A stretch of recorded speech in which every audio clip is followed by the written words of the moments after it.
Maybe he was just afraid. Maybe if you hadn't killed yourself, you could have tracked him down, found out he just got cold feet, you know, and you guys could have patched it up. I'm just saying. I would exhaust all options before I hanged myself.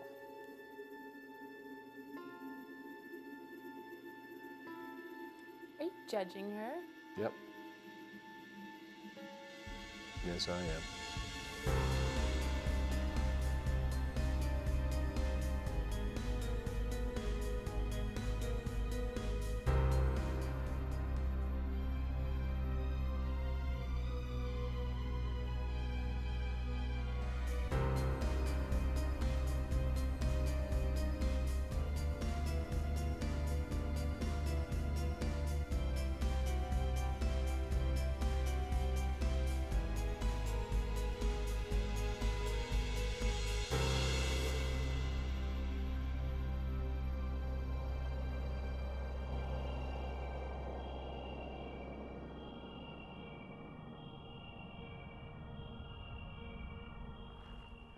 So here we are at the Algonquin Inn in lovely St. Andrews by the Sea.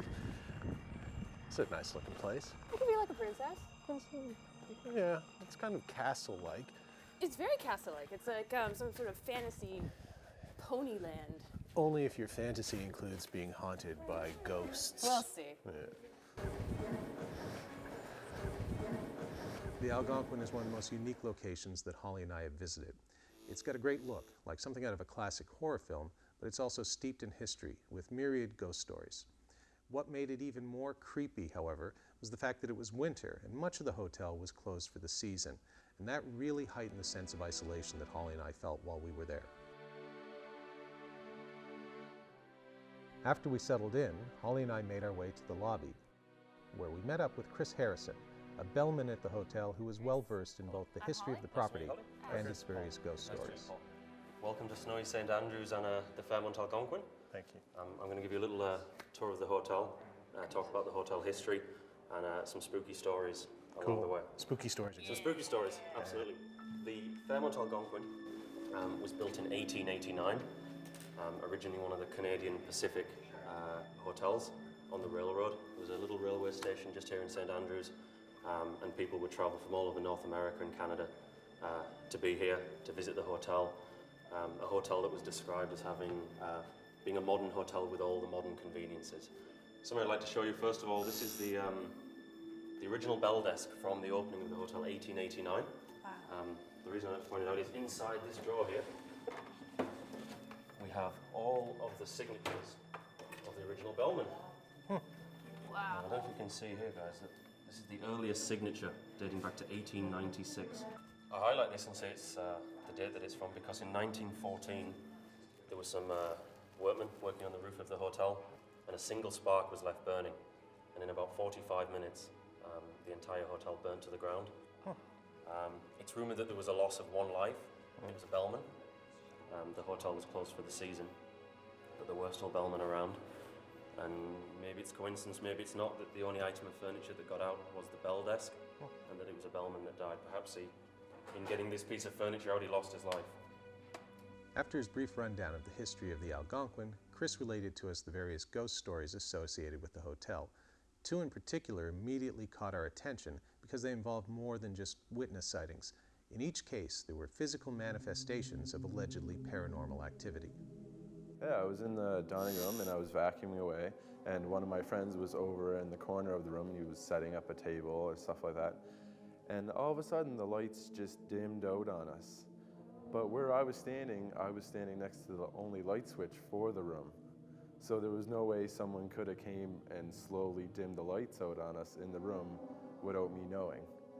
And me and my friend both turned and looked at each other and looked at the light switch, and I had goosebumps all over myself, and we ran out of the room. Staff in the summer will set up the dining room for breakfast the night before. They'll set the table with all the cutlery, the glasses, and it'll be perfect ready for the morning. Staff, year after year, have reported coming in the morning and finding that the table settings are still nice and neat as they were before, only now they're on the floor all around the table. I imagine the staff don't do this as a practical joke. It just means some extra work for them at breakfast time. But that's one that's a story that has been running for a number of years from between staff that don't know each other. That isn't a story that's published, and yet it keeps happening time and time again. The incidents involving the place settings in the dining room offered us a great opportunity to be able to conduct a controlled experiment. We would set up a table, mark the utensils with chalk, and then return in the morning to see if anything had been moved. Okay.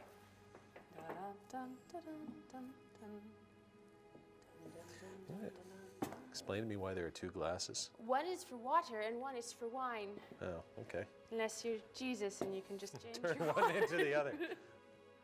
That would be a special kind of ghost. This is why I've never been employed in the service industry.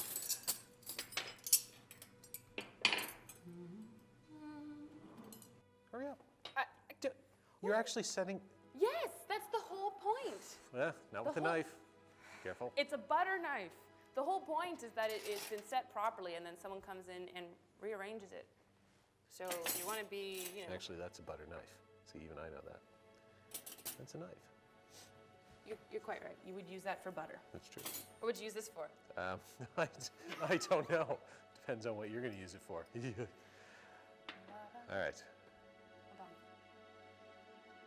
We drew chalk outlines around each of the utensils and place settings, as well as the glassware, and then locked the door behind us so that if anything got moved, we would know about it.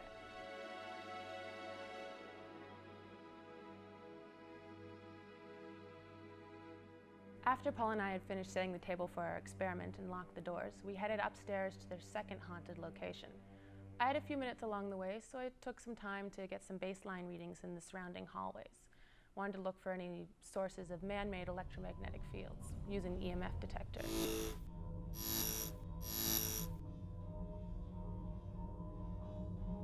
And after that, I was off to room 473. Welcome to the fourth floor of the dining room wing of the firm at Algonquin. So this is Ghost Central. This is where it all happens. This is it. Kind of start with a spooky little corridor just Yeah. to get the nerves going. We're going to head down to the most famous room in the hotel, room 473. This is where it's all happened. This is where most of the stories that you might hear about the hotel originate. The most famous ghost story here at the Algonquin is the bride of room 473. This is the story that everyone's aware of. People will come to the hotel and before they even get as far as checking in, they'll ask if they can see room 473. So we're going to go into 473. Still use the good old-fashioned keys. Just in case.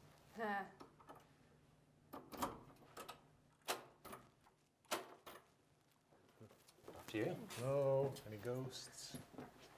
Spooky. Now you might notice straight away that it's not what you expect. We don't have cobblestones on the floor, cobwebs hanging from the ceiling and dripping of water. It's a very nice room, very bright room. You're not seeing it in its full glory right now.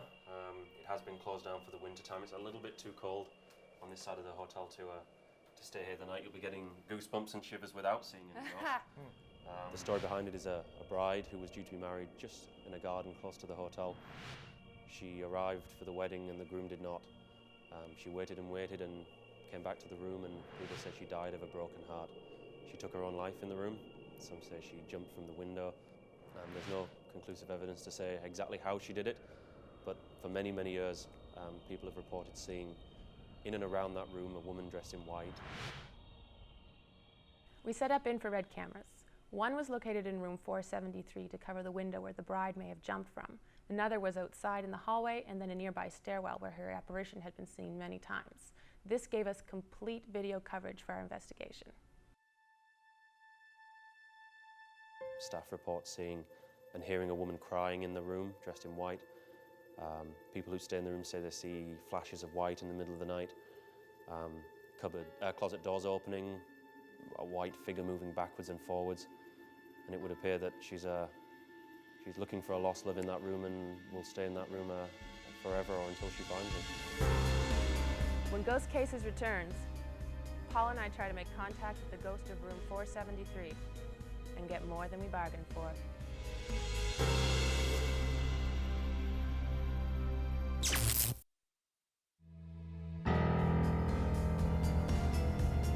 Does a ghost haunt room 473 of the Algonquin Hotel in St. Andrews, New Brunswick? Holly and I begin our investigation.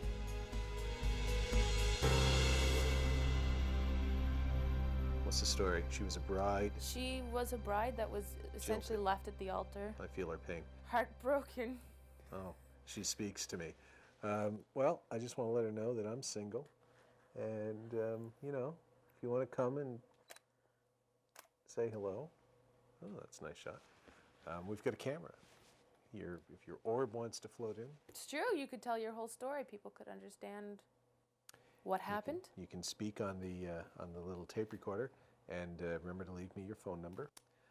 I'm also Maybe we can find out who this guy is, kick his ass. I'm also on plenty of internet dating He's probably sites. dead now, but you know. I suspect so. I don't think that Holly always appreciates my antics when we're trying to make contact with the spirits. But the truth is that ghost investigation isn't quite as exciting as it might sound. It involves long periods of time just hanging about, waiting for something to happen. And in the process, you can go a bit stir-crazy, particularly in the winter at an isolated place like the Algonquin. Besides, I am single, and I have absolutely nothing against dating a girl on the rebound from a breakup, even if she is a ghost. Yeah, no, you come here often? Yes, all the time, because I haunt this room. Oh, that's good to know. So, oh wait, hold on. Somewhat serious? Wait. Fate, time, occasion, chance, change. To these all things are subject, save eternal love. Shelley or Byron? That's Byron. So if she actually died around the turn of the century, she might know some Byron. Maybe her former fiance quoted some Byron. That's how he wooed her. Maybe she was just crazy. Could be. Maybe she was cheating on him. Maybe. Hey, ghost girl, were you cheating on your husband? Did he have a legitimate reason to Well, he dump wasn't you at actually the my altar? husband. Well, Maybe. you know, husband to be. She could have just come here and been like, yes, I'm getting married. Yeah, true enough, she could be like completely nuts. My attempts to establish a romantic connection with the ghost didn't seem to be working, so I decided that I would try my usual tactic, which is to antagonize the spirit in order to try and get some sort of reaction. Maybe he was just afraid. Maybe if you hadn't killed yourself, you could have tracked him down, found out he just got cold feet, you know, and you guys could have patched it up. I'm just saying. I would exhaust all options before I hanged myself.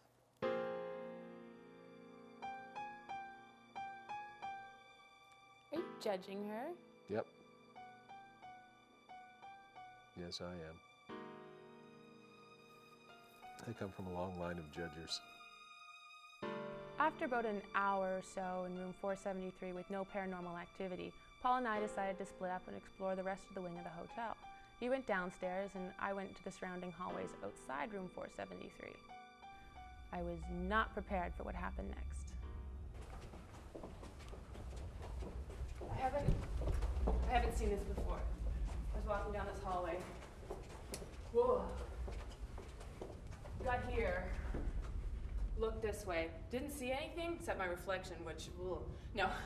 And came through here, and this whole space was like really, really bogus to me. I walked in, not gonna do that now. And I came back out, and I held this up here. There's nothing right now, but this has only been taking readings a few inches from it. And I was just standing here and it went absolutely bonkers and I wasn't even moving. There should be another reading here right now if it was electrical.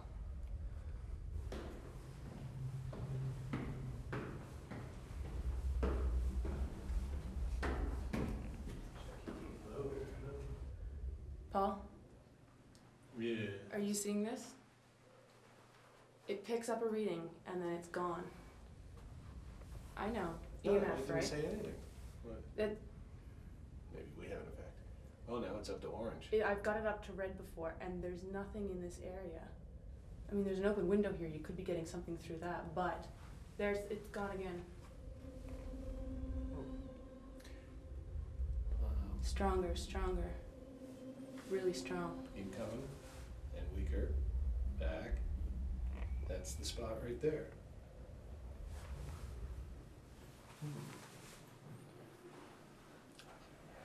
Let's see. Yeah. The logical thing to do would be to, Check the plans. yeah, find out what's here. That would, oh, there we go again. Let's go see if we can find a reading in the hallway, or maybe it's just in this area that's weird. Okay, you want to go back to the room? If there's a spirit here, let's see if it'll follow us. Nope, No, you've got look, its attention as right soon now. as I said that, it lit up. An earlier sweep of the wing had shown no EMF activity outside of standard electrical devices. These were different. They moved, they spiked, they were inconsistent. So we did what any good investigator would do. We looked for explanations. All right, let's head back to room 473, see if the spirit will follow us back. 473 is the allegedly haunted room. Let's... In we go. No, this doesn't work. Of course, there's a whole other wing there. Can we go to the end of that wing? Sure. Well, if it's a reading from outside, then Lead on.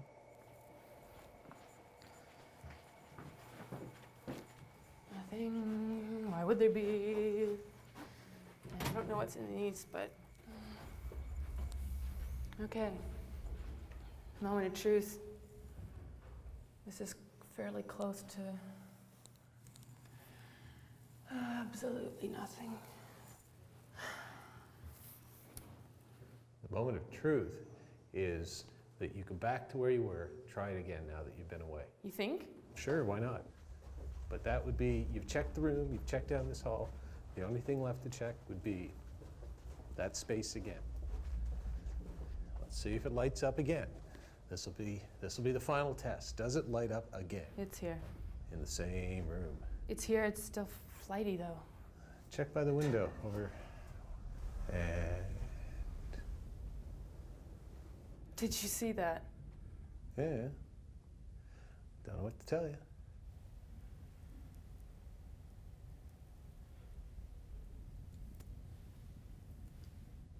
That's consistent. Mm-hmm.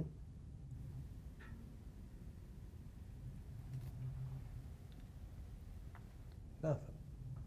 Oh, then something popped up as you walked and pulled it away. Let me see.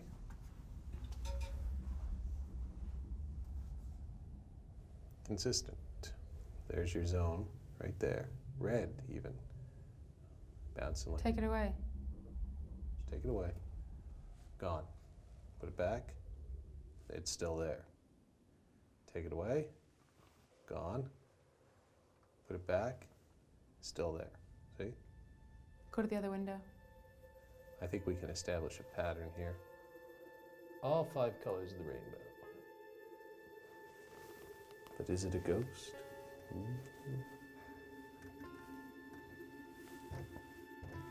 We don't know.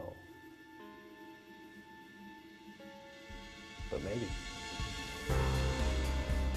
When Ghost Cases returns, we reveal the stunning results of our investigation of room 473 at the Algonquin Hotel.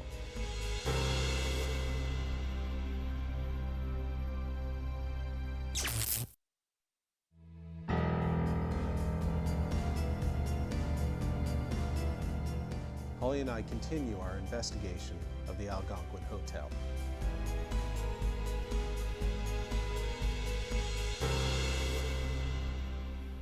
It's really strong right there. Well, now we're getting consistent readings a couple feet from the window. Hello, Holly. Hi. Ding, ding, ding, ding, ding, ding, ding, ding, ding, ding, ding. Nope. Yep. Nope. Nope. Definitely nothing. Brad. Ding, ding, ding. It had been a long day, and Holly and I were definitely starting to get a bit silly, so we decided to call it a night. The EMF readings had been interesting, and we couldn't discover a logical explanation for finding them in that one spot at that particular time. but that wasn't proof of anything paranormal. The next morning, we checked the dining room, and everything was as we had left it the night before. We packed up our gear and headed home, pretty much convinced that while the Algonquin was a very interesting place with a rich history, the stories of ghosts were pretty much just that, stories. It was only when we took a look at the digital camera footage 2 weeks later from room 473 that Holly and I realized what might really have happened that evening. After the events in the hallway, the crew headed outside to get some shots of the hotel at night. I took the opportunity to go back to room 473. It's hard to explain, but I wanted to apologize on behalf of Paul.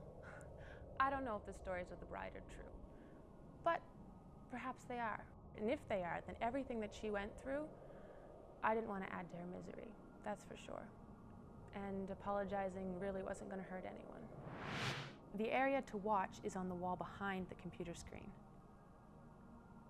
Our camera picks up an unusual disturbance, and then an orb appears and flies across the room. The orb wasn't the only thing that our camera picked up, however. Before it takes form, our camera recorded what appears to be an anomalous, three-dimensional image on the wall. This image seems to resemble a vague but disturbing face. Holly and I had never seen footage quite like this before, so we decided to get a second opinion. I contacted a very good friend of mine in the United Kingdom, Dave Sadler, who's been investigating the paranormal for well over a decade, to see what he thought of this footage. I've viewed the footage 10 times now, both frame by frame, and due to the advanced technology that we're using in relation to the recording, I've been able to view it different styles, different lengths. On a personal level, in the 10 years plus that I've been involved in the paranormal, it's the best piece of footage that's unexplained I've ever seen. I won't say it's paranormal, it's an unexplained light anomaly that is very interesting, very, very interesting.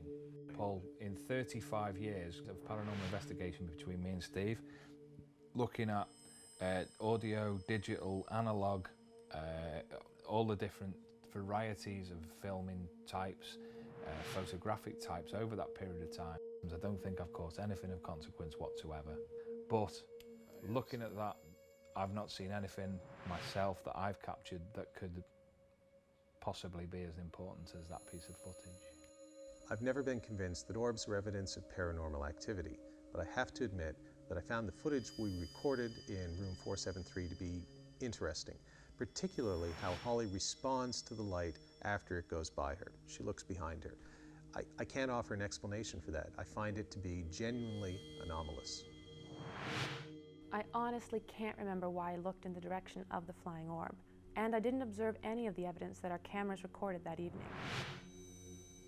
Numerous staff at the Algonquin have reported seeing photographs of unusual orbs in room 473, but until now, those alleged orbs have never been seen or filmed while moving. Could this orb be the spirit of the mysterious bride of room 473?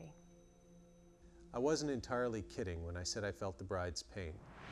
I was engaged for several years to a woman I loved dearly, but we never quite made it to the altar. The difference between the bride of room 473 and I is that when my engagement ended, I got on with living my life to the fullest, whereas she chose to end it all. In doing so, she may have created for herself the most existential dilemma of all. By trying to leave this world and end her pain, she ensured that it would endure forever. When you walk the halls of a place like the Algonquin, it's easy to see yourself as a character in some sort of creepy horror film. Now, I'm well aware that historical locations like this can create an atmosphere where the mind is going to play tricks on people, convince them that they're seeing or experiencing things that aren't really there. But cameras are harder to trick, and at the Algonquin, ours might just have recorded proof that the truth is sometimes stranger than any fiction, particularly where ghosts are concerned.